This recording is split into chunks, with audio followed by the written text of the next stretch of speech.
Well, I have 3 kids that are soon all having birthdays. And so it just worked out in our family that school planning coincides with birthday celebrations, which coincides also with a home project that we're doing, a renovation in our kitchen, which is very exciting and yet requires a little bit of work on my part.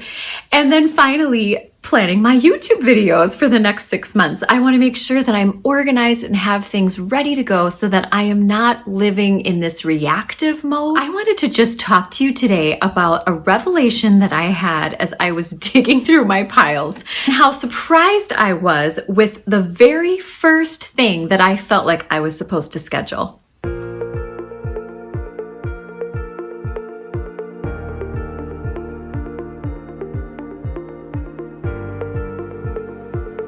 Well, hi there. If we haven't met before, my name is Dawn, and I'm a licensed marriage and family therapist, a homeschooling mom, and a Jesus lover. I am here to help you to live with intention so that it can make space for connection with God and your family. Well, this week I kind of wanted to follow up on the whole theme of self-care because I don't know about you guys, but I'm an Enneagram 2. So that means that I am a helper and I am often very out of touch with my own needs. When I look at what the bulk of my therapeutic work would be ongoing in my life, one area for growth is always really evaluating what my own heart needs. It can be helpful just by way of sort of getting to know yourself in a different way using different language. And what I do love about the Enneagram is that there is a positive of every number and there is a growth area associated with every number. And not to say it's black and white, but it can be helpful to understand yourself and kind of say, oh yeah, that really fits. So 2s are typically the helper. We might pour out a lot, but have a really hard time recognizing and acknowledging our own needs. So armed with that information, as I head into a new school year, I just felt like the Lord was whispering something to me as I was literally buried in piles. Even my daughter was saying, Mom, those are like some really impressive piles you have going on. I've been getting up at like 5, 6 in the morning, trying to string an hour or 2 together so that I can have a block of time to do some great planning. And in the midst of it all, I've had this sort of nagging feeling that I'm forgetting something. What I began to hear or sense from the Lord was, what about scheduling you? And it really dawned on me as I started to pray and reflect on what he was encouraging me to do. We have to, as Christians, I think, recognize what is our goal in relationship. So overarching any time of the year, any tasks, anything that we are committed to, from what heart do I want to live? Well, Christ would have us live from a heart of love, right? And so my goal as a Christian follower is that I want to be loving.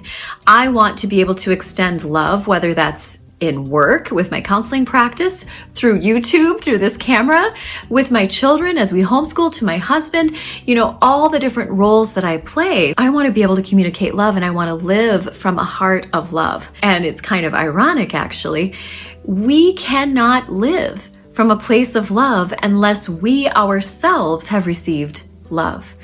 And so when we honor our own needs and begin to schedule ourselves, this is when we feel restored, we feel whole, we have that communion with Jesus, and then we are able to bring that to the world.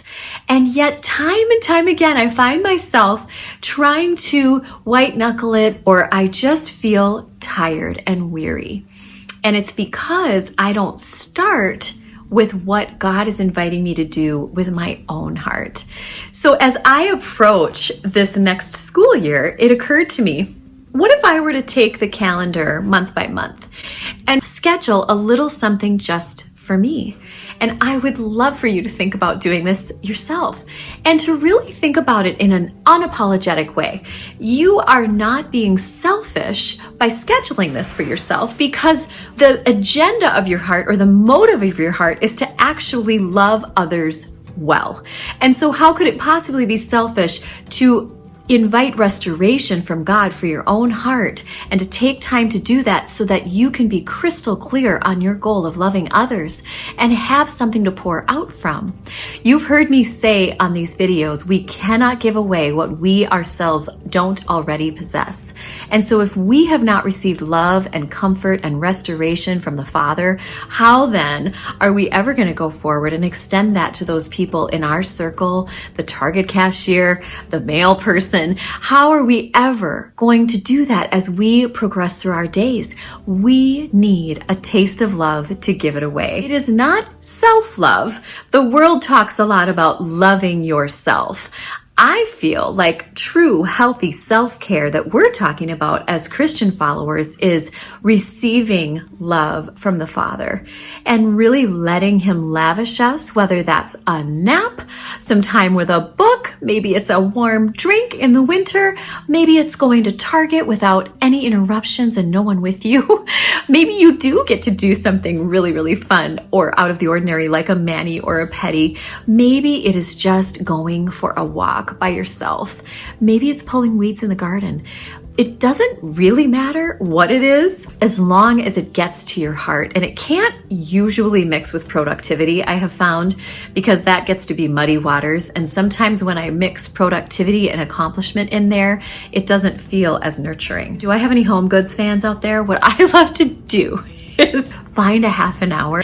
I will go over to Home Goods and it might only be 30 minutes, sometimes less, but I will just walk around Home Goods. It is just so fun for me.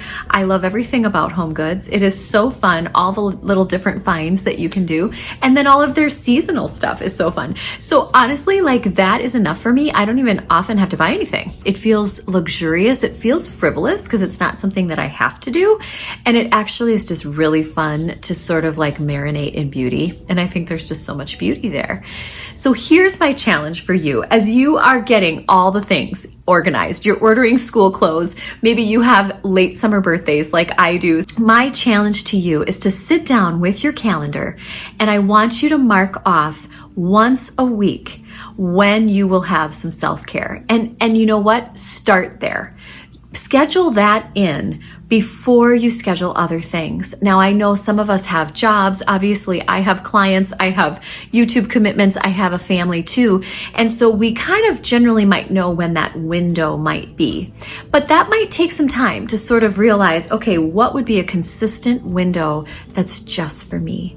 And then I want you to say to yourself, I'm doing this so that I can be more loving to all the people around me. And then I want you to ask Jesus into that time and say, God, show me what you want me to do. How do you want to nurture me this week? And it could be something that you schedule far in advance. Maybe you get that pedicure on the calendar. Maybe you have that appointment all set to go for the 3rd week of September. Maybe you plan that girls' coffee, where you get to catch up and just have time, just the two of you. Now, plan it now so that your heart does not feel deflated and depleted as we get into this busier season of schooling. Whether you're homeschooling or not, this is a busy transition and sometimes it feels a little jarring. So I just want to validate that. And I want to encourage you to put yourself on the list. Schedule you. And watch the rest fall into place as you love your family and love God well.